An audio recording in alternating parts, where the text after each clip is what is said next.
नमस्कार.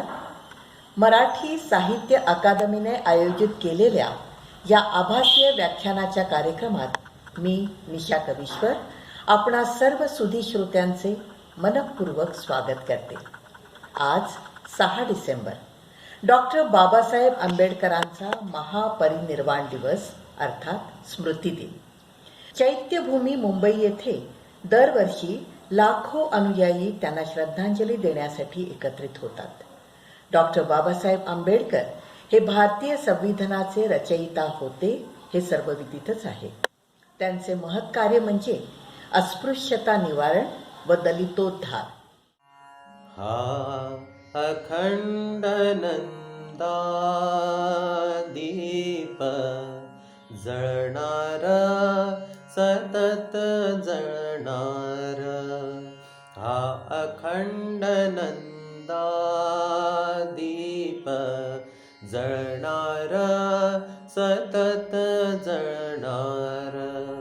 हा असाच तेवत जगती.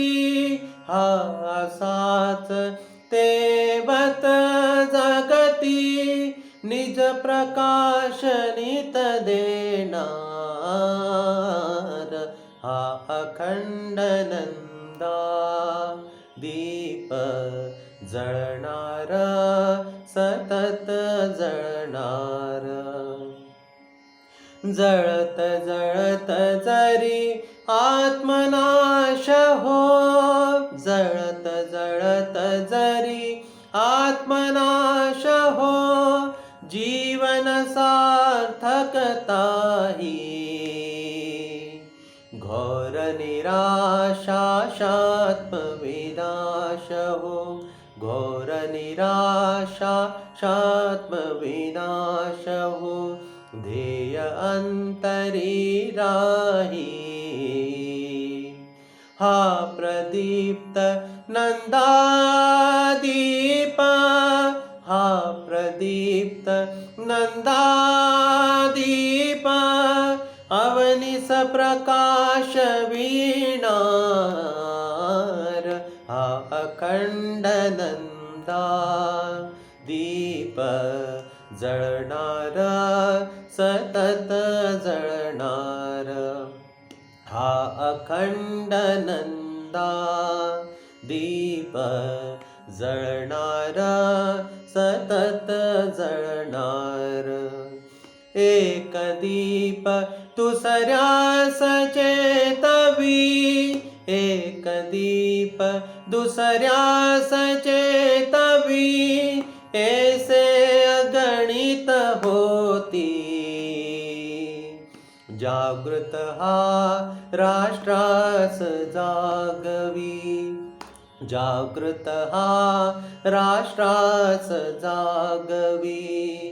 देऊन जीवन स्फूर्ती. नमस्कार मंडळी. आज 6 डिसेंबर अर्थात परमश्रद्धेय पूजनीय डॉक्टर बाबासाहेब आंबेडकर यांचा स्मृती दिवस आहे. त्यांच्या स्मृतीस विनम्र अभिवादन करून या महापरिनिर्वाणच्या दिवशी मराठी साहित्य अकादमीने एक व्याख्यान आयोजित केले आहे. आजच्या या व्याख्यानाचा विषय आहे राज्यघटना निर्मितीत डॉक्टर बाबासाहेबांचे योगदान. आपण सर्व राज्यघटना निर्मितीला संविधान ह्या नावाने ओळखतो.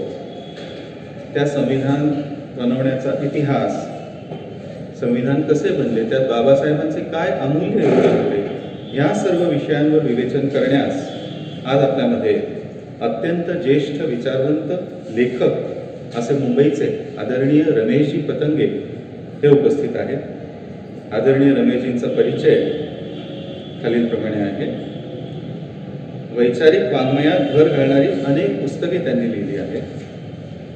प्रसिद्ध साप्ताहिक विवेक याचे ते संपादक म्हणून त्यांनी प्रदीर्घ काळ ही जबाबदारी स्वीकारली आहे. मोठी प्रकाशन संस्था हिंदुस्थान प्रकाशन याचे ते अध्यक्ष आहेत. तसेच बाबासाहेबांचे स्वप्न म्हणजे सामाजिक समरसता, तर सामाजिक समरसता मंच, भटके विमुक्त विकास परिषद, समरसता साहित्य परिषद इत्यादी अनेक सामाजिक संस्थांचे ते संस्थापक आहेत. पांचजन्य नचिकेता पुरस्कारासह अनेक सन्माननीय पुरस्कारांनी त्यांना गौरवण्यात आले आहे. तर असे ज्येष्ठ श्रेष्ठ विचारवंत रमेशजी आता आपणासमोर आजचा विषय मांडणार आहे. तर आता आपण ऐकूया आजचा विषय, राज्यघटना निर्मितीत डॉक्टर बाबासाहेबांचे योगदान. नमस्कार. सर्व श्रोतृवृंदास माझे मनपूर्वक नमस्कार. 6 डिसेंबर 1956 रोजी पूज्य डॉक्टर बाबासाहेबांचे महापरिनिर्वाण झाले. हा दिवस दरवर्षी अत्यंत श्रद्धेने पाळला जातो. मुंबईत चैत्यभूमीवर त्यांचे अंत्यसंस्कार झाले. तिथे पंढरपूरला जशी यात्रा भरते तेवढीच प्रचंड यात्रा किंवा त्यांना श्रद्धांजली वाहण्यासाठी, आदरांजली वाहण्यासाठी महाराष्ट्र आणि देशाच्या कानाकोपऱ्यातून लाखो श्रद्धाळू येत असतात. आज आपल्याला त्यांचं स्मरण करत असताना भारताच्या निर्मितीत त्यांचं योगदान काय होतं आणि विशेष करून जे संविधान त्यांनी निर्माण केलं, या संविधान निर्मितीमध्ये त्यांचं योगदान काय आहे हे थोडक्यात बघायचं आहे. त्यांच्या आठवण्यांची सुरुवात करतो. पंडित नेहरूंचे स्वीय सचिव जे होते O.P. मथाई यांच्याशी एकदा बोलत असताना बाबासाहेब म्हणाले की जेव्हा देशाला वेद आणि वेदांताची गरज होती तेव्हा त्यांनी हे काम महर्षी व्यासांना दिलं. ते सवर्ण हिंदू नव्हते, म्हणजे उच्च जातीचे हिंदू नव्हते. आपल्याला माहीत असेलच की सत्यवती नावाच्या एका कोळीनीचे ते पुत्र होते. बाबासाहेब पुढे म्हणतात की जेव्हा देशाला महाकाव्याची गरज होती तेव्हा हे काम वाल्मिकींना सांगण्यात आलं. Again he was not caste Hindu, म्हणजे उच्चवर्णीय हिंदू नव्हते. आणि जेव्हा देशाला संविधानाची गरज लागली तेव्हा हे काम मला सांगण्यात आलं.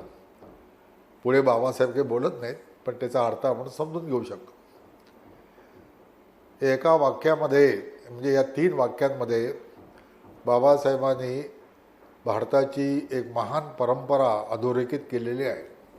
हा देश व्यास, वाल्मिकी आणि डॉक्टर आंबेडकर यांच्यामुळे घडलेला आहे, तगलेला आहे आणि पुढेही राहणार आहे, इतकं त्याचं महत्त्व आहे. आपली जी राज्यघटना आहे ती राज्यघटना निर्माण करण्यासाठी कॅबिनेट मिशन देशात येऊन गेल्यानंतर संविधान सभेची निर्मिती करण्याचं ठरलं. त्यावेळेला देशातील बहुतेक सर्व प्रांतांमध्ये काँग्रेसची शासनं होती आणि त्या विधानसभेतून संविधान सभेसाठी लोकसंख्येच्या प्रमाणात प्रतिनिधी निवडून पाठवले गेले.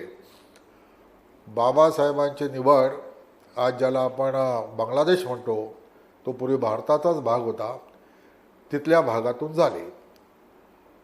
आणि संविधान सभेचं कामकाज सुरू झालं. संविधान सभेमध्ये डिसेंबरमध्ये पंडित नेहरू यांनी 46ला उद्देशक ठराव मांडला. म्हणजे संविधान सभेचं कामकाज जे सुरू होतं, जगातील कोणत्याही संविधानाच्या इतिहासाचं जर आपण वाचन केलं तर हे लक्षात येईल की जी संविधान सभा गठीत झालेली आहे ती कशासाठी गठीत झालेली आहे आणि तिला जे संविधान निर्माण करायचं आहे तर त्याचा उद्देश काय, त्यातले मुख्य बिंदू काय असतील, असं ते सगळं उद्देशक ठरावामध्ये ते सगळं मांडावं लागतं. असं पंडित नेहरू यांचा आणि खूप छान भाषण त्याच्यामध्ये झालं. त्याला भाषण म्हणता येणार नाही, कारण असं भाषण जे असतं हे असं उभं राहिलं आणि भाषण केलं असं होत नसतं. त्याची भरपूर तयारी होते. काँग्रेस कार्यकारिणीमध्ये त्याचं वाचन झालं, मान्यता मिळाली, निर्णय लोकांनी निर्णय विषय सुचवले, सर्व त्याच्यामध्ये आलेले आहेत. तेव्हा या उद्देशक ठरावावरनं आपलं प्रिएम्बल तयार झालेलं आहे, म्हणजे उद्देशिका, जी भारताच्या राज्यघटनेची आज उद्देशिका आहे, ती उद्देशिका या उद्देशक ठरावावरून तयार झालेली आहे. आणि घटना समितीमध्ये सर्वाधिक चर्चा दिवस या उद्देशक ठरावावर झालेले आहेत. या उद्देशक ठरावामध्ये पंडित नेहरू यांनी काही विषय मांडले. त्यातला एक विषय फार महत्त्वाचा असा मांडला की भारतात लोकशाही राहील आणि सर्व सत्ता प्रजेकडे असेल, सत्तेचा उगम प्रजेकडून होईल. दुसरी गोष्ट मांडली की सर्वांना लिबर्टी आणि इक्वॅलिटीचे अधिकार राहतील, म्हणजे स्वातंत्र्य आणि समताचे अधिकार सर्वांना राहतील. तिसरी गोष्ट त्यांनी मांडली की राज्यांना स्वायत्तता असेल आणि फार महत्त्वाचे विषय फक्त केंद्राकडे असतील, असे सगळे त्यांनी विषय मांडले. आता 1946ची परिस्थिती अशी आहे की लीगने देशाचं विभाजन करण्याचं आंदोलन खूप तीव्र केलेलं होतं आणि इंग्रज त्याला आंदोलनाला सर्व प्रकारचं समर्थन करीत होते. आणि त्यामुळे मुस्लिम बहुल प्रांत जे आहे हे भारतात राहिले पाहिजेत, या दृष्टीने पंडित नेहरूंनी राज्यांना स्वायत्तता देण्याचा विषय त्याच्यामध्ये मांडला की आपण एकत्र राहू वगैरे वगैरे. या दृष्टीने या उद्देशक ठरावावर अनेकांची भाषणं झाली. त्यात पूज्य डॉक्टर बाबासाहेबांचंच देखील भाषण झालं. हे पहिलं भाषण आहे त्याचं संविधान सभेमधलं. आणि एकूण सगळे संविधान सभेचा सगळी डिबेटचे एक 12 खंड आहेत. आणि ते 12 खंड जर आपण वाचले, ते एवढे मोठे साधारणतः खंड आहेत, तर त्याच्यामध्ये किमान 35-40 त्यांची निर्णया डिबेटला उत्तर देण्याची भाषणं आहेत. त्यातलं हे पहिलं भाषण जे आहे हे थोडं अधिक विस्तृत आहे आणि अतिशय महत्त्वाच्या मुद्द्यांना स्पर्श करणार आहे.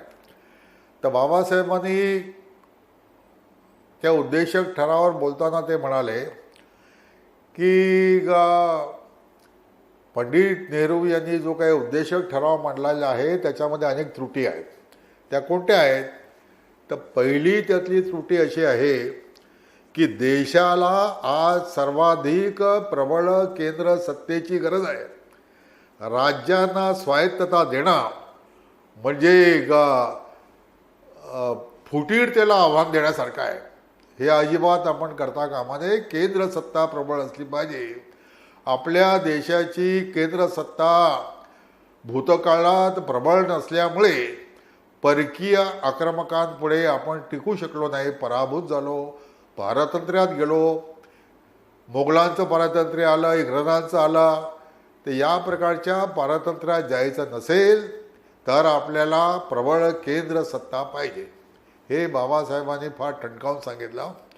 दुसरा विषय त्यांनी मांडला की नुसतं तुम्हाला अमुक अमुक प्रकारचे मूलभूत अधिकार आहेत असं म्हणून चालत नाही, त्याची जंत्री देऊन चालत नाही. Rights without remedies has no meaning. म्हणजे अधिकारांच्या रक्षणाची व्यवस्था जर केली गेली नसेल तर अधिकारांना काही अर्थ प्राप्त होत नाही, असं त्यांनी सांगितलं. तिसरी गोष्ट सांगितली की या उद्देशक ठरावामध्ये बंधुता हे जे तत्व आहे या तत्वाला काही स्पर्श केलेला नाही. देशाला सर्वाधिक गरज बंधुभावनेची आहे. बंधुभावना सर्व समाजाला एकत्र ठेवते, बांधून ठेवते. तिचा समावेश आपल्या संविधानामध्ये केला गेला पाहिजे. असे अतिशय महत्त्वाचे विषय बाबासाहेबांनी त्या आपल्या भाषणामध्ये, पहिल्याच भाषणामध्ये मांडले. यानंतर 1947 साली देशाच्या विभाजनाचा निर्णय झाला. पूर्व पाकिस्तान आणि पश्चिम पाकिस्तान अशा प्रकारची 2 पाकिस्तानं निर्माण करण्यात आली. म्हणजे 2 भूमींना पाकिस्तान असं नाव देण्यात आलं. आणि त्यामुळे तिकडून जे सभासद निवडून आले होते त्यांचं सभासदत्व समाप्त झालं. बाबासाहेबांचं सभासदत्व देखील समाप्त झालं. 47 सालापासून या खंडित भारताच्या संविधान सभेचं अधिवेशन सुरू झालं होणार होतं. त्यावेळेला असा विचार झाला आणि मुख्यतः त्यावेळेच्या सरदार वल्लभभाई पटेल, राजेंद्र प्रसाद आणि महात्मा गांधी वगैरे सर्वांनी असा विचार केला की या संविधान सभेमध्ये डॉक्टर बाबासाहेब आंबेडकर हे असलेच पाहिजेत. त्यांच्याशिवाय हे संविधानाचं काम पूर्ण होऊ शकणार नाही. आणि मग त्यांना संविधान सभेत घ्यायचं तसं नियुक्त करून घेता येत नाही, निवडून आणावं लागतं. मग त्यावेळेला संविधान सभेतून बॅरिस्टर जयकर यांनी आपल्या पदाचा राजीनामा दिला होता आणि ते मुंबईतून निवडून आले होते. त्यांच्या जागी बाबासाहेबांची निवड करावी अशा प्रकारचा आदेश म्हणा सरदार वल्लभभाई पटेलनी त्यावेळेचे महाराष्ट्राचे जे मुख्यमंत्री होते खेर यांना दिला. राजेंद्र प्रसाद यांनी सुद्धा त्यांना तसा निरोप पत्र वगैरे पाठवली आणि अमुक तारखेच्या आत त्यांना निवडून संविधान सभेवर पाठवावं, म्हणजे पूज्य बाबासाहेबांना निवडून तिकडे पाठवावं. म्हणजे बाबासाहेब हे काँग्रेसच्या बहुमताने आणि संविधान सभेवर निवडून गेलेले आहेत. आता हे काही काँग्रेसने आणि कोणी उपकार केले अशा प्रकारचा राजकीय भाष्य त्याच्यावर आपण करू नये. त्याचं कारण असं की त्यावेळची जी काँग्रेस आहे तिचं नावच मुळी नॅशनल काँग्रेस असे, राष्ट्रीय काँग्रेस आजही आहे, पण आजची काँग्रेसची राजकीय काँग्रेस आहे. त्यावेळची काँग्रेस राष्ट्रीय काँग्रेस होती. सर्व राष्ट्राचा विचार करणारी, सर्व प्रकारच्या विचारधारेंना आपल्यात सामावून घेणारी, सर्व मतांतरांना सामावून घेणारी असा एक ब्रॉडर व्ह्यू असलेली अशा प्रकारची ती एक राष्ट्रीय चळवळ होती. त्यामुळे त्या राष्ट्रीय चळवळीने असा राष्ट्रीय विचार करणं हे अत्यंत स्वाभाविक आहे. आपण एवढंच करू शकतो की असा विचार करणाऱ्यांचं मनपूर्वक अभिनंदन ते केलंच पाहिजे, त्यांच्याविषयी कृतज्ञ देखील राहिलं पाहिजे. आता हे बाबासाहेबांची निवड करणं हा एक अतिशय महत्त्वाचा विषय आहे. तो अशा अर्थाने महत्त्वाचा विषय आहे की आपल्या देशाची 1000 वर्षाची परंपरा अशी आहे, 8-10 वर्षाची परंपरा अशी आहे की येथे सर्व प्रकारचं मतस्वातंत्र्य आहे.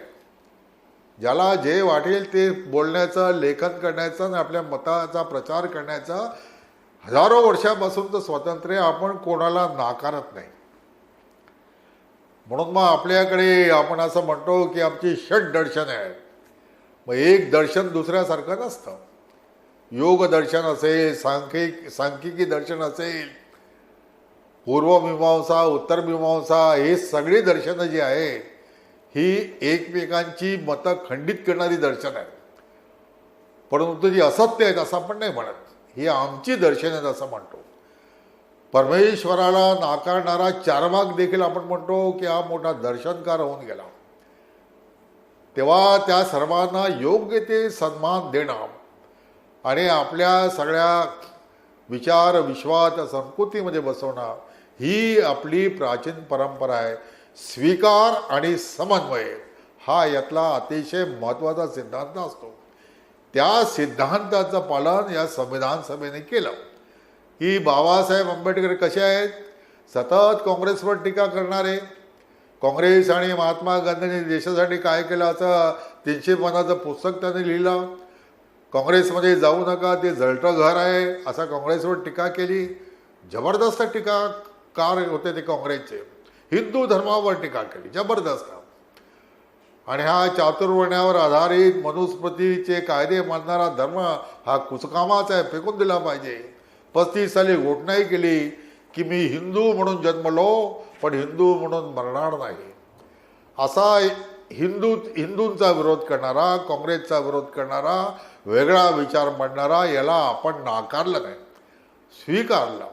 आणि बाबासाहेबांची निवड झाल्यानंतर त्यांना लेखा समितीमध्ये म्हणजे ड्राफ्टिंग कमिटीमध्ये घेण्यात आलं आणि ड्राफ्टिंग कमिटीच्या सभासदांनी एकमताने त्यांना अध्यक्ष केलं.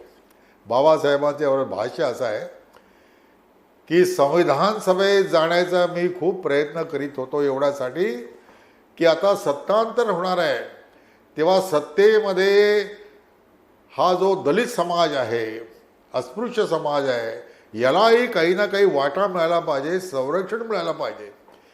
ते कसं मिळेल हे बघण्यासाठी मला संविधान सभेत राहणं अत्यंत आवश्यक होतं. परंतु जेव्हा मला लेखा समितीमध्ये ड्राफ्टिंग कमिटीमध्ये घेण्यात आला तेव्हा मला आश्चर्य वाटलं आणि जेव्हा मला ड्राफ्टिंग कमिटीचं चेअरमन करण्यात आलं तेव्हा माझ्या आश्चर्याला पारावार राहिला नाही. आणि बाबासाहेबांची महानता अशी आहे की ज्या क्षणी ते ड्राफ्टिंग कमिटीचे चेअरमन झाले त्या क्षणी त्यांनी आपला दलित नेतृत्वाचा कोट जो आहे तो काढला आणि घराच्या खुंटीला टांगून ठेवला. आणि इथून पुढे मला राष्ट्राचा विचार करायचा आहे, देशाचा विचार करायचा आहे आणि देशाचा विचार म्हणजे सर्व समाजाचा विचार करायचा आहे, सर्व जातीपातींचा विचार करायचा आहे, सर्व उपासना पंथ मानणाऱ्या लोकांचा विचार करायचा आहे आणि सर्वांना मान्य होईल, स्वीकृत होईल अशी एक राज्यघटना करायची आहे. या राज्यघटनेचा एक चर्चेचा ड्राफ्ट जो आहे तो B.N. राव नावाचे महान कायदे पंडित होऊन गेले, त्यांनी तयार केला होता. 242 कलमांचा तो ड्राफ्ट आहे आणि मग त्या ड्राफ्टचे एक एक कलमा संविधान सभेपुढे डॉक्टर बाबासाहेब मांडत असतात, I introduce such and such article असं म्हणत आणि मग त्यावर चर्चा व्हायची. हा शब्द नको, तो शब्द नको, त्यातला हा आशय नको, हे बदललं पाहिजे, असं सगळे विद्वान होते तिथे. क्रीम ऑफ द इंटलेक्ट असं ज्याला म्हणता येईल अशी सगळी मंडळी त्या संविधान सभेमध्ये होती. राजकीय भाषण करणारी मंडळी कुठे नव्हते तिथे, हे पण लक्षात ठेवलं पाहिजे. तेव्हा ती मंडळी जी होती ती फार विचारपूर्वक काही ना काही विषय मांडत असत आणि मग बाबासाहेब सर्वांचं म्हणणं ऐकून घेऊन शांतपणे आणि त्याचं वर्गवारी करा. ते म्हणत त्यांची मांडण्याची पद्धती कशी असेल तर आता जी चर्चा झाली तिची या 2 किंवा 3 भागात वर्गवारी करता येते. एक गट असा आहे की ज्याला हे कलम अजिबात मान्य नाही, दुसरा गट असा आहे की त्याला या कलमामध्ये या सुधारणा पाहिजे आहेत, तिसरा गट असा आहे की त्याला या कलमामध्ये आणखी 4 गोटे टाकायचे आहेत. या सर्वांचा समन्वय करून बाबासाहेब नव्याने ते कलम पुन्हा इंट्रोड्यूस करत असतात आणि सर्वांची मतं त्याच्यामध्ये येतील हे बघत असतात. ही जी समन्वयाची भूमिका आहे ही बाबासाहेबांची सगळ्या संविधान सभेच्या कामकाजामध्ये जे 2 वर्ष 11 महिने 17 दिवस चाललं त्याच्यामध्ये आपल्याला पदोपदी प्रत्येक दिवशी अनुभव आले. असं नाही म्हणत अरे तुम्हाला काय समजत नाही, काय नाही, तुम्हाला काय संविधानाचं काय ज्ञान आहे काय, चूप बसा, असं ते कधी बोलले नाहीत. आणि सर्वांचं म्हणणं शांतपणे ऐकून घेऊन प्रत्येकाचा एक तयार करणं आणि ज्या ठिकाणी त्यांना असं वाटे की बाबा हा विषय इतका किचकट आहे की त्यासंबंधी काय निर्णय करणं फार कठीण आहे तेव्हा ते निर्णय तुम्हीच ठरवाने काय करायचं करा असा विषय एकदा आला. तो विषय असा आला की आपल्या संविधानाचे कलम 21 मध्ये तिची परिभाषा अशी आहे की कोणाचेही जीवन ड्यू प्रोसेस ऑफ लॉ किंवा प्रोसेस एस्टॅब्लिश बाय लॉ म्हणजे ती कलमातले शब्द असा आहे की life and liberty he abrogate करता येणार नाही. कशी करता येणार नाही तर प्रोसेस एस्टॅब्लिश बाय लॉ यानी केली तरच होईल. आता काही जणांचं म्हणणं असं होतं की प्रोसेस एस्टॅब्लिश बाय लॉ हे शब्द करू नयेत तर दुसरा प्रकारचा शब्द करावा आणि त्याप्रमाणे त्याची चर्चा चालली. ड्यू प्रोसेस ऑफ लॉ असा शब्द प्रयोग करावा. ड्यू प्रोसेस ऑफ लॉ आणि प्रोसेस एस्टॅब्लिश बाय लॉ कायदेशीररित्या त्याचे अर्थ जे असतात ते अतिशय गंभीर होतात. बाबासाहेबांनी भाषण करताना असं म्हटलं की ड्यू प्रोसेस ऑफ लॉ असा विषय केला तर सगळे अधिकार जे आहेत ते न्यायालयाकडे जातात. एखादा कायदा पारित केलेला आहे तो ड्यू प्रोसेस ऑफ लॉने झाला आहे की नाही ठरवणार कोण? न्यायाधीश ठरवणार. त्यामुळे आमचा कायदा वैध आहे की अवैध आहे हे ठरवण्याचे अधिकार न्यायालयाला देणार हे कसं शक्य आहे? लोकशाहीमध्ये कायदे करण्याचे अधिकार लोकप्रतिनिधींना आहेत आणि म्हणून लोकप्रतिनिधींचे कायदे हे गैरलागू आहेत असा न्यायाधीश म्हणायला लागला की ज्याला लोकांचा काही पाठिंबा किंवा तो लोकांनी निवडून दिलेला नाही तर हे कसं चालेल? आणि प्रोसेस एस्टॅब्लिश बाय लॉ असं जर म्हटलं तर सर्व अधिकार हे संसदेला येतात. कायद्याची प्रक्रिया काय असली पाहिजे हे ते संसद ठरवणार आणि म्हणून संसदेकडे कायद्याचे सगळे अधिकार येतात. मग संसदेत ज्याची मेजॉरिटी असेल, बहुमत असेल, हे बहुमत काही ठरवू शकतं आणि लोकांना मान्य नसणारा अन्याय करणारा एखादा कायदा ड्यू प्रोसेस ऑफ लॉ प्रमाणे पारित केला जाऊ शकतो. म्हणून तोही धोका आहे. म्हणून बाबासाहेब असं म्हणाले, ते त्यांनी ग्रीक ह्याच्यातलं उदाहरण दिलं होतं, पण आपल्या मराठी भाषेत सांगायचं तर इकडे आड आणि तिकडे विहीर अशी माझी स्थिती झालेली आहे. तेव्हा ड्यू प्रोसेस ठेवायची का प्रोसेस एस्टॅब्लिश बाय लॉ ठेवायची हे आपण सर्वांनी मिळून ठरवावा, त्याचा निर्णय करावा. ही बाबासाहेबांची वैचारिक उदारता होती. हे पण आपण लक्षात घ्यायला पाहिजे. आणि म्हणून बाबासाहेबांचं संविधानातील योगदानाचा विचार करत असताना अनेक विषयांना त्यांनी स्पर्श केला की भारताचं संविधान बनवायचं आहे. 1947 सालापासून त्याचा खऱ्या अर्थाने काम सुरू झाला. तर त्यावेळेला भारत कसा आहे 46 सालापासून? तर तो भारत असा आहे की एका बाजूला जातीपातीमध्ये विभागलेला आहे, सामाजिक विभाजन आहे प्रचंड प्रमाणामध्ये, 3,500-4,000 हजाराच्या वर जाती आहेत, अस्पृश्यतेसारखी भयानक रूढी आहे. आणि या जातीपातीने काय केलं तर जो उच्च जाती जन्माला आलेला आहे त्याला सर्व प्रकारचे अधिकार दिलेले आहेत आणि जो सगळ्यात खालच्या जाती जन्मलेला आलेला आहे त्याला कोणतेही अधिकार नाहीत. त्याला सामाजिक गुलामीत जीवन जगावं लागेल. अशा प्रकारची सामाजिक व्यवस्था कडक अशा प्रकारची एक निर्माण झाली आपल्या देशामध्ये, ती शेकडो वर्षे चालली. दुसरा विषय असा होता की भारत सोडून चाललेत, सत्तांतर करतायत. तेव्हा इंग्रजांच्या काळातील भारत हा राजकीयदृष्ट्या हा द्विखंडित होता. म्हणजे एक इंग्रज शासित भारत होता, India directly govern by Britishers, आणि दुसरा भारत हा संस्थानिकांनी गव्हर्न केलेला, त्यांच्यातर्फे राज्य चालवणारा संस्थानिकांतर्फे असा एक भारत होता. ती 560च्या आसपास संस्थानं देशामध्ये होती. ती स्वायत्त होती. त्यांचे काही जे अधिकार आहेत इंग्रजांनी आपल्या ताब्यात घेतले होते. त्यांना सैन्य ठेवता येत नसे, परक्या राष्ट्राशी व्यवहार करता येत नसे, असे सगळे विषय जे आहेत हे सगळे इंग्रजांनी आपल्या हातात ठेवले होते. आणि म्हणून इंग्रजांचं त्यांच्यावर जे आधिपत्य होतं त्याचा इंग्रजी शब्द येतो पॅरामाउन्सी. ती पॅरामाउन्सी त्यांची होती. आणि म्हणून 47 साली भारत सोडत असताना त्यांनी या संस्थानिकांना सांगितलं की आम्ही आता चाललो आहोत, आमची पॅरामाउन्सी संपली, तुम्ही स्वतंत्र आहात.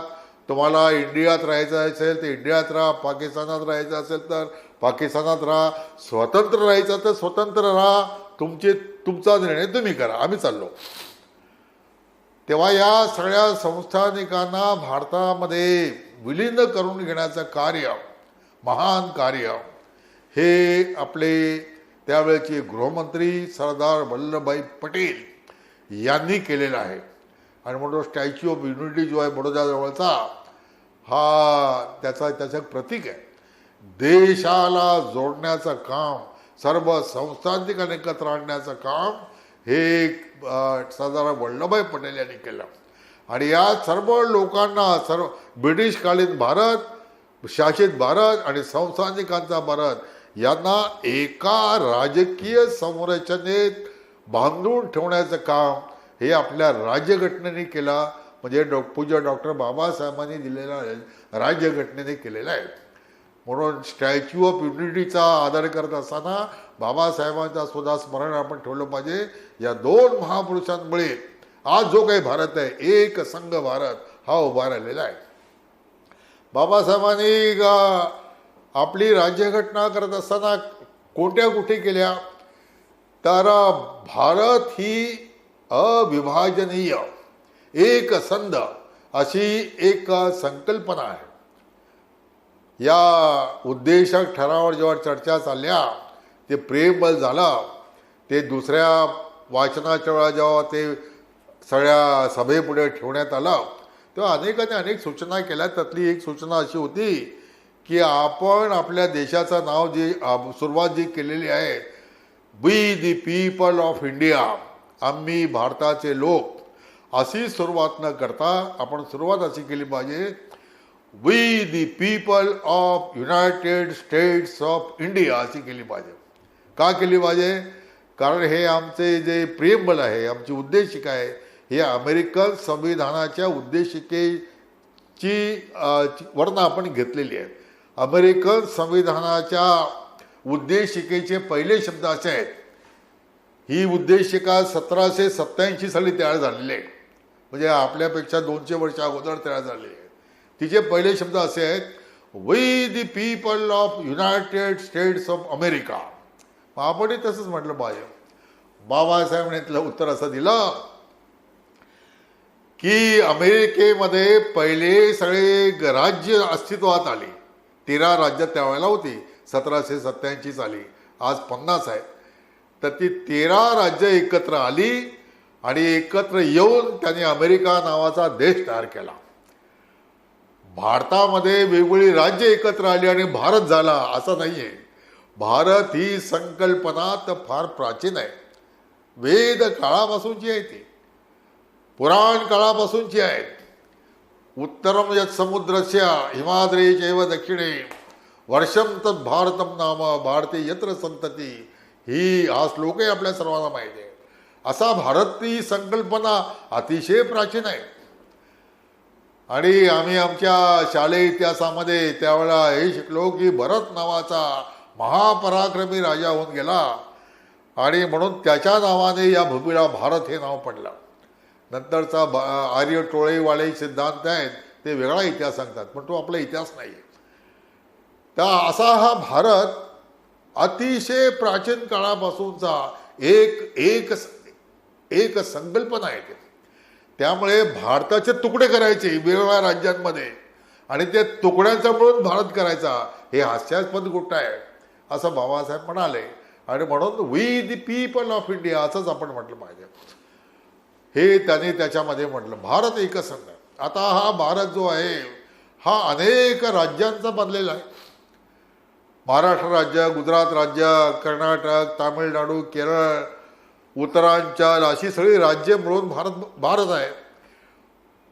परंतु हे भारताचे राज्यकारभाराच्या दृष्टीने आणि भाषेच्या दृष्टीने केलेले वेगवेगळे भाग आहेत. राज्य म्हणजे ज्याला इंग्रजीमध्ये स्टेट म्हणतात, की जे राजकीय राज्यशास्त्रामध्ये स्टेट या शब्दाचा जो अर्थ होतो तो पण समजून घ्यायला पाहिजे. राज्यशास्त्रीय भाषेमध्ये स्टेट याचा अर्थ ज्या राज्याकडे सार्वभौमत्व आहे, सैन्य ठेवण्याची शक्ती आहे आणि सर्व प्रकारचे कायदे करण्याची शक्ती आहे, त्याला राज्य म्हणतात. आपली सगळी जी राज्य आहेत ती त्या अर्थाने राज्य नाही आहेत. मी महाराष्ट्रामध्ये राहतो, तर महाराष्ट्र राज्य आहे. आपण मध्य प्रदेशामध्ये राहता, मध्य प्रदेश राज्य आहे, पण मध्य प्रदेशचं सेनादल नाही आहे. मध्य प्रदेशचं पोलीस दल असेल, महाराष्ट्राचं सेनादल नाही आहे. महाराष्ट्राची स्वतःची करन्सी नाही आहे, मध्य प्रदेशची पण नाही आहे. तेव्हा सर्व भारताला समानतेने देणाऱ्या अनेक गोष्टी या संविधानाच्या माध्यमातून बाबासाहेबांनी दिल्या की एक प्रशासकीय ढाचा दिला. कलेक्टर जसा इथे मुंबईचा कलेक्टर असेल तसंच भोपाळचा, तसा जबलपूरचा, सगळ्यांचे अधिकार समान. आणि इथल्या कलेक्टरची बदली होऊन तिकडे होऊ शकते, तिकडचा कलेक्टर इकडे येऊ शकतो. असं एक प्रशासकीय ढाचा निर्माण केला, एक न्यायपालिका निर्माण केली. सर्व राज्यांची हायकोर्ट आहेत.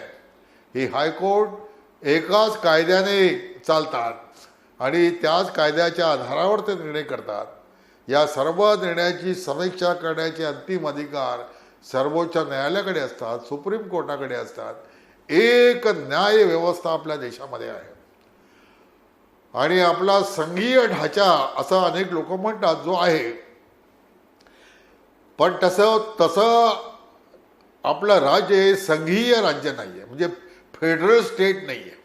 America is a federal state, Russia is a federal state, Australia is federal state. आता फेडरल स्टेट आणि आपलं राज्य सेमी फेडरल ज्याला म्हणता येईल, ह्याच्यात फरक काय? खूप मोठे फरक आहेत. की फेडरल राज्यामध्ये म्हणजे संघीय राज्यामध्ये दोन प्रकारचे नागरिकत्व असतात. म्हणजे मी समजा कोलंबिया राज्यामध्ये राहतोय अमेरिकेतल्या, तर मी कोलंबियाचा नागरिक आहे, तसं माझ्याकडे प्रमाणपत्र असेल. आणि मी अमेरिकेचा देखील नागरिक आहे, अमेरिकन स्टेटचा देखील नागरिक आहे. आणि या सर्व फेडरल स्टेट्सना म्हणजे तिथे जे संघीय राज्य जे आहेत, म्हणजे रशियातल्या जिकडचे असतील, यांना मुख्य राज्यातून फुटून निघण्याचा अधिकार असतो. सिसीड, राईट टू सिसीड असं म्हणतात. त्यांचं पटलं नाही आणि बाकीच्याशी जमलं नाही तर ते फुटू शकतात. असा फुटण्याचा निर्णय 1860 साली त्यावेळेच्या अमेरिकेतल्या काही राज्यांनी घेतला, दक्षिणेतील. आणि तिथं मग गृहयुद्ध सुरू झालं. आणि मग अब्राहम लिंकनला सांगावं लागलं की आपली राज्यघटना ही एक संघ अमेरिकेचा विचार करते, फुटीर अमेरिकेचा विचार करत नाही. आणि मी राज्य घटनेच्या रक्षणाची शपथ घेतलेली असल्यामुळे मी हे मान्य करणार नाही. ज्यांनी शस्त्र घेतली त्यांनी शस्त्र खाली ठेवा, नाही तर आम्ही तुमच्याशी लढाई करू. आणि लढाई झाली. 5 वर्ष युद्ध चाललं. ते हे जे फेडरल विषय असतो, अशी फेडरलिझमची कल्पना आपली नाही आहे. आपली राज्य काही मर्यादित प्रमाणात स्वायत्त आहेत. भारतामध्ये एकच नागरिकत्व आहे. मी महाराष्ट्रामध्ये जन्मलो असलो तरी भारतात कुठेही मी जाऊ शकतो, राहू शकतो, तिथली संपत्ती विकत घेऊ शकतो, तिथे कारखाना घालू शकतो, नोकरी करू शकतो. आणि तिथल्या एखाद्या मुलीवर माझं प्रेम जडलं तर तिच्याशी मी विवाह देखील करू शकतो. ते या प्रकारचं सर्व एक राजकीय एकत्व हे या संविधानाने आणि नागरिकत्वाच्या माध्यमातून दिलेलं आहे. पूज्य बाबासाहेबांनी आम्हाला अनेक प्रकारचे राज्यघटनेच्या माध्यमातून अधिकार दिले, ज्याला फंडामेंटल राईट्स असं म्हणतात, मूलभूत अधिकार म्हणतात. हे मूलभूत अधिकार जे आहेत हे स्वातंत्र्याचा मूलभूत अधिकार आहे, समतेचा मूलभूत अधिकार आहे, बंधुतेचा मूलभूत अधिकार आहे. आणि स्वातंत्र्याचा मूलभूत अधिकार कोणता आहे तर अभिव्यक्ती स्वातंत्र्य, विश्वास स्वातंत्र्य, संघटन स्वातंत्र्य, संचार स्वातंत्र्य, लेखन स्वातंत्र्य, हे सर्व स्वातंत्र्याच्या कक्षेत येतात. दुसऱ्याला अहित करण्याचं स्वातंत्र्य मला नाही आहे. म्हणजे मला भाषण करण्याचं स्वातंत्र्य आहे.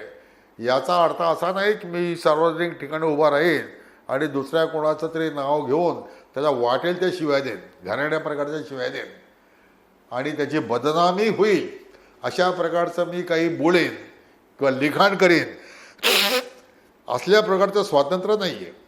त्या स्वातंत्र्य हे त्याला काही मर्यादा असतात की सार्वजनिक हिताला बाधा पोचेल अशा प्रकारचं कुठलंही वर्तन स्वातंत्र्याच्या नावाखाली करता येत नाही. अनेकदा असं होतं आपल्या देशामध्ये की मला हा मूलभूत अधिकार आहे आणि मला त्याच्यावर कोणी हे घालता कामा नये अशा प्रकारची भाषणं किंवा दुसऱ्या भाषेत सांगायचं वटवट खूप लोक करतात. यांना मूलभूत अधिकाराची संकल्पना नीट समजून सांगितली पाहिजे, घेतली पाहिजे. कारण ही मूलभूत अधिकाराची संकल्पना जी आहे तिचा विकास इंग्लंडमध्ये झाला, म्हणजे ब्रिटनमध्ये झाला. 1215 पासूनच्या त्यांच्या विकासाचा क्रम आहे. कारण 1215 साली मॅग्ना चार्टा हा त्यांनी राजाकडून मिळवला, ज्याच्यामध्ये ह्या मूलभूत अधिकाराचे सर्व विषय रुडिमेंटरी फॉर्ममध्ये ज्याला म्हणतात प्राथमिक अवस्थेमध्ये आलेले आहेत. आणि 1888 साली ज्याला बिल ऑफ राईट म्हणतात ते त्यांनी राजाकडून मिळवले, ज्याला आज आपण मूलभूत अधिकार म्हणतो. म्हणजे 1888 साली 1880 साली छत्रपती शिवाजी महाराजांचा मृत्यू झाला, हे लक्षात ठेवलं पाहिजे. तर त्या सालामध्ये 8 वर्षांनंतर इंग्लंडची राजकीय रचना इतकी विकसित होत गेलेली आहे की त्याने मूलभूत अधिकार मिळवले. हेच अधिकार नंतर अमेरिकेच्या राज्यघटनेमध्ये आले, बिल ऑफ राईट्स म्हणून आले. या अधिकाराची संकल्पना काय आहे? तर ज्या ज्या देशात राजेशाही असते त्या त्या ठिकाणी राजा वाटेल ते अत्याचार करतो. तो म्हणतो की मी परमेश्वराचा प्रतिनिधी आहे, मला मनात येईल तो मी कायदा करीन, मला कोण अडवणार, माझ्या कायद्यांचं पालन तुम्हाला करायलाच पाहिजे. या प्रकारची अरेरावीची भावना त्याची असते आणि तो जुलूम आणि अन्याय करणारे अनेक कायदे करत असतो. मग त्यामध्ये कोणालाही पकडायचं, तुरुंगात टाकायचं, त्याची संपत्ती नष्ट करायची, त्याची घरावर नांगर फिरवायचा, त्याची बायको पळवून द्यायची, त्याला कडक शिक्षा करायच्या, अवयव तोडण्याच्या शिक्षा करायच्या आणि अनेक वेळा त्याला ठार करून टाकायचा. अशा प्रकारचे सगळे जे जुलुमी कायदे असतात तर या कायद्यात करण्याचे राजाचे अधिकार ते काढून घेण्यात आले, हळूहळू काढून घेण्यात आले आणि व्यक्तीच्या अधिकाराचं क्षेत्र निर्माण करण्यात आला, ज्याला फंडामेंटल राईट्स किंवा मूलभूत अधिकार किंवा बिल ऑफ राईट असं म्हटलं गेलं. त्याचा अर्थ असा झाला की राज्य सत्तेला हे असं क्षेत्र आहे की ज्या क्षेत्रामध्ये कायद्याची प्रक्रिया पूर्ण केल्याशिवाय हस्तक्षेप करता येणार नाही. उद्या विधानसभेला आणि मुख्यमंत्र्यांना असं वाटलं हे विरोधी दलातली मंडळी फार वटवट करतायत, अनेक प्रकारच्या अडचणी करतात, आंदोलने करतायत, पकडा त्यांना आणि द्या 10-10, 15-15 वर्षाच्या शिक्षा टाकून आणि त्यातले अधिकच जे भडक आहेत त्यांना चढवा फास्यावर. असं कुठलाही मुख्यमंत्री करू शकत नाही, पंतप्रधान देखील करू शकत नाही. असा जुलमीपणाचा कायदा कोणाला करता येऊ नये याच्यासाठी राज्य सत्तेवर घातलेली बंधनं म्हणजे मूलभूत अधिकार होतात, हे नीट लक्षात ठेवलं पाहिजे. मूलभूत अधिकार म्हणजे मला वाटेल तसं वागण्याचं, वाटेल ती बडबड करण्याचं, वाटेल ते लेखन करण्याचं, वाटेल तसा व्यवहार करण्याचं स्वातंत्र्य नव्हे. तर हे या गोष्टी लक्षात घ्यायला पाहिजेत आणि बाबासाहेबांनी जे मूलभूत अधिकार दिलेले आहेत त्याच्याविषयीच्या या मर्यादाही त्यांनी खूप सांगितलेल्या आहेत, त्याचेही आपल्याला पालन करता आलं पाहिजे. बंधुतेचा विषय जो बाबासाहेबांनी इथे आणला राज्यघटनेमध्ये, हा जगातल्या एक फ्रेंच राज्यघटना सोडली तर जगातल्या कुठल्याही राज्यघटनेमध्ये अशा प्रकारचा विषय नाही आहे, अमेरिकेच्या राज्यघटनेत देखील नाही आहे. या बंधुतेचा अर्थ काय होतो? आता बंधुतेचं कोणतेही कलम आपल्या राज्यघटनेत नाही. राज्यघटनेमध्ये स्वातंत्र्याचा अधिकार देणारी कलमं दाखवता येतात, राज्यघटनेमध्ये समतेचा अधिकार दाखवणारी कलमं दाखवता येतात, राज्यघटनेमध्ये या अधिकाराचं उल्लंघन झालं असताना त्याच्यावर कोणती उपाययोजना केली पाहिजे याची कलमं दाखवता येतात. राज्यघटनेमध्ये जे मागासवर्गीय आहेत, दलित आहेत, स्त्रिया आहेत, बालक आहेत, अपंग आहेत, या सर्वांच्या रक्षणासाठी राज्याने काय काय करायला पाहिजे याच्या संदर्भातली कलमं दाखवता येतात. बंधुतेचं कलम तिथं नाही आहे. का नाही आहे?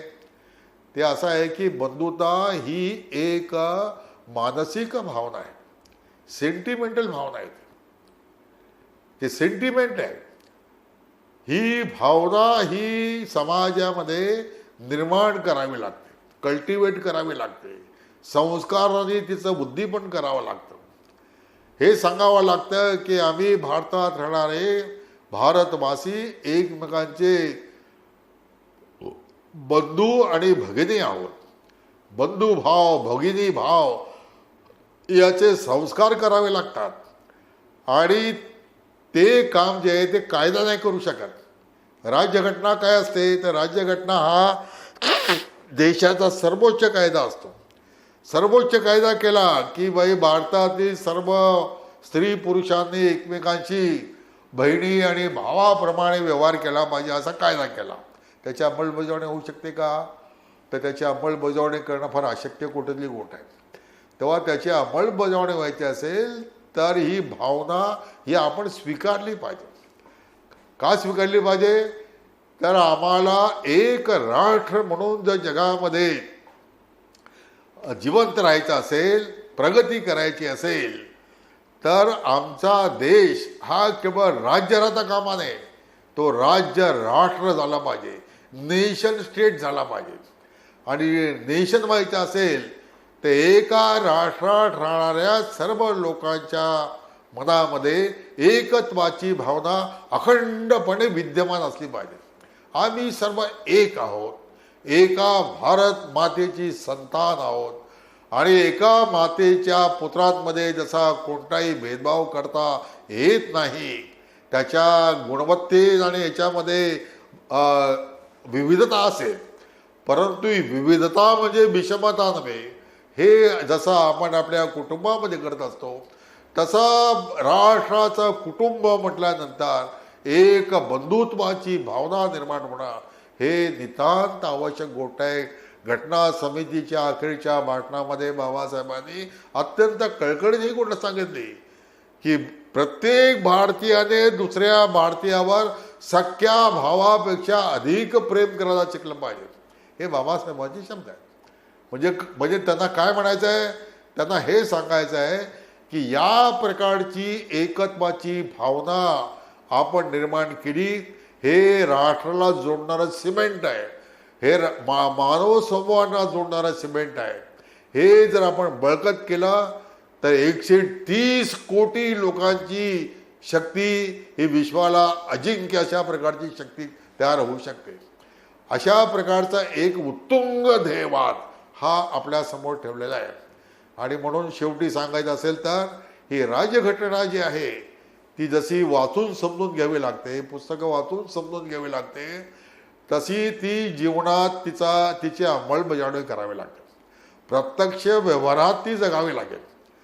जर राज्यघटनेचा म्हणणं आहे की कुठल्याही प्रकारचा जातीवाद आपण पाळता कामा नये, जातीभेद मानता कामा नये, अस्पृश्यतेचं पालन करता कामा नये, आणि ते कायद्याने गुन्हे आहेत. पण केवळ कायद्याने गुन्हे झाल्याने काम भागत नाही ना. कायदा काय माणसा सुधारणा नाही करू शकत. कायदा शिक्षा करेल, पण शिक्षा भोगून आलेला माणूस सुधारतो असं होत नाही. तो पूर्वी आहे तसाच राहतो. तर सुधारणा व्हायची असेल तर ती समाजातून व्हावी लागते, शाळेतून व्हावी लागते, कुटुंबातून व्हावी लागते.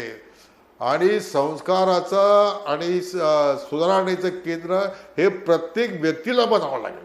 मी जर सर्वांशी समानतेने वागलो, नीट व्यवहार केला, जातीतेचं पालन केलं नाही, अस्पृश्यतेचं पालन केलं नाही, तर माझ्या व्यवहाराचा परिणाम माझ्या संपर्कात येणाऱ्या अनेक लोकांवर निर्माण होत असतो.